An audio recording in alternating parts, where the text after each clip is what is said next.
Ang Visita Iglesia ay isang tradisyong Katoliko na nagsimula sa Espanya noong panahon ng mga Kastila at dinala sa Pilipinas bilang bahagi ng kanilang misyonerong gawain. Ang ugat ng tradisyong ito ay maaaring maiugnay sa sinaunang kaugalian ng mga Kristiyano na bumibisita sa mga simbahan upang manalangin, lalo na sa mga mahalagang panahon ng liturhiya tulad ng Semana Santa. Nagsimula ito sa Roma noong panahon ng Middle Ages, kung saan ang mga Katoliko ay naglalakad upang bumisita sa 7 pangunahing simbahan sa lungsod bilang bahagi ng kanilang pagpapakasakit o penitensya.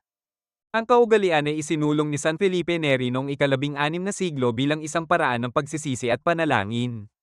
Nang dumating ang mga Kastila sa Pilipinas noong ika-16 na siglo, ipinakilala nila ang Visita Iglesia bilang isang mahalagang bahagi ng Semana Santa. Dahil sa matibay na impluwensya ng Kristyanismo sa bansa, naging tanyag ito bilang isang tradisyong pampananampalataya.